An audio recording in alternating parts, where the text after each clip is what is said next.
Welcome back, folks. It is Jafer, and today we're going to take a look at something that I didn't even know existed. I randomly walked into a Fry's electronics store, and it's sitting on the shelf, and that is the Ghost Keyboards M1 mouse. This is a subsidiary of Clutch Chairs. You might have seen them. They make a lot of gaming chairs. This is exciting, but also disappointing, like a meal at Olive Garden. So let's take a look.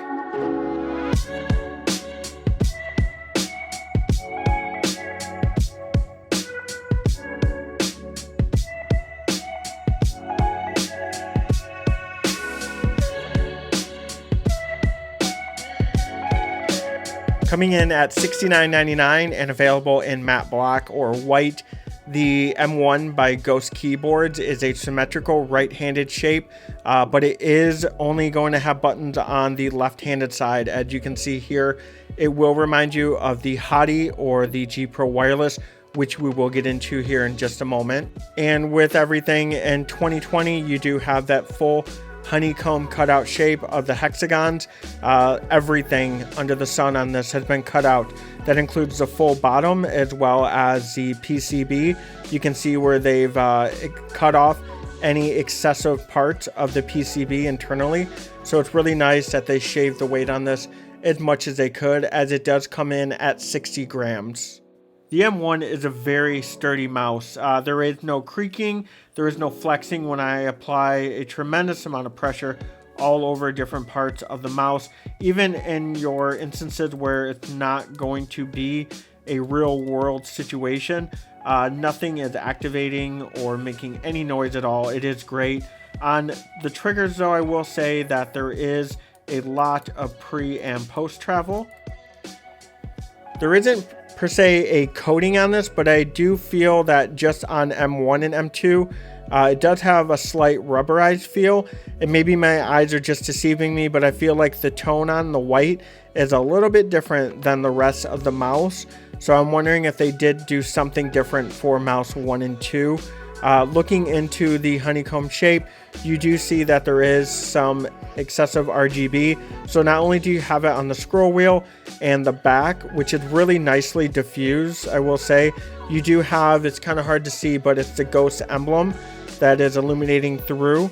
And that is actually a really cool feature. And from what I understand, you are able to adjust everything on here with the RGB, but I can't find the drivers or software for this anywhere. It's not listed on Clutch's website, nor Ghost Keyboard's website, not even a link from the Amazon listing or within the manual itself. If I Google Ghost drivers, I do get some results, but then my computer says, please don't do that, and so I don't. Underneath, we do have some nice white PTFE feet. I didn't notice any acoustics or weird sounds coming from them at all, and it does glide really well. This is on the Glorious Fire Pad. I will say though, on the edges here, you can see it's starting to accumulate dust, which you definitely hate to see with any new mouse feet, but it does seem to be the case with this. This is one of the few honeycomb mice that are not dust or water resistant, so keep that in mind. It is not IP certified in any amount. Connected to it though is a really nice weaved cable, and it's not like a black cable when you get a white mouse, so it's nice that they are including something that's matching, just like that white PCB. However, of course, with any paracord, something from a third-party manufacturer is obviously going to be much better than out of the box. The sensor on this guy actually really confuses me, as the website as well as the instruction manual, even the Amazon listing lists a 3360, but the back of the box lists a 3389. I don't know which one it is. I did reach out to Ghost Keyboard, so as soon as I get a reply from them, I'll definitely let you know. But either way, if it's the 3360 or the 3389, you're not going to notice really any difference in real world usage. The Ghost M1 uses Wano Blue Shell 20 million click switches on mouse 1 and 2, and if you're not familiar with those, they are a nice tactile switch, the cheaper variant of an Omron. So with that being said, it is a much more of a firmer or harder switch than your Omron. They're not as light and crisp as those. Doesn't mean it's a bad switch. Again, the durability is rated at 20 million. However, I will say because of that firmness that the Switch does have, it's not really ideal for something like League of Legends or a StarCraft game, you know, any real-time strategy game, as spamming the switches is a lot more fatiguing than something like Omron or Razer switches. But let's go ahead and give you a sound test on those now.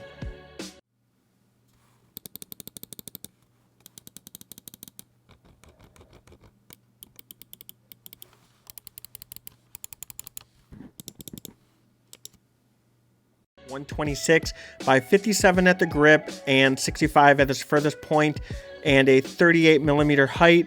We are looking at a medium-sized mouse that's great for fingertip or claw. I have a 19 by 10 hand size. The mouse 1 and 2 does have a very pronounced finger grooves compared to its competitors. The scroll wheel is seated lower as well, so it is really comfortable. It does have less of a rear hump than the G Pro Wireless and Hottie, so it is a safe shape. And the side buttons do sit a little bit lower than its competitors. Playing the M1 in Valorant and testing my patience in aim labs, I didn't notice any issues whatsoever with this mouse. It does have a great sensor, whether that be the 3360 or 3389, and the switches are really nice, although they are super firm. The liftoff distance, I didn't have any concerns with at all. At least I didn't notice it setting me back or holding me back in any form or fashion. Although I do wish, again, we had access to that software so we could see what we could fully customize with this mouse. All right, folks, so that's it. That's my review on the M1 by Ghost Keyboards.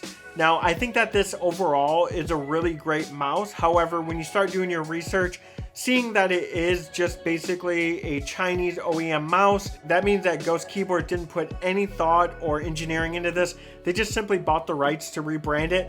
That's kind of a huge downer. And then on top of that, PewDiePie actually is partnered with them because he's always worked with Clutch Chairs in the past. So now he has their own variations of their mouse and keyboard, and it seems weird. Someone of such a big name and stature is signing and inking a deal with a peripheral company that is just rebranding products. Either way, let me know your thoughts and let me know if you picked this up, because this was rebranded again earlier this year by Nordic Gaming with their Vapor mouse, which is, by the way, $42 on maxgaming.com compared to the $69.99 that I spent to get this. It's weird, but I hope you enjoyed the video. I'm Jafer. Definitely leave a like if you liked it, and of course, subscribe. I would greatly appreciate that.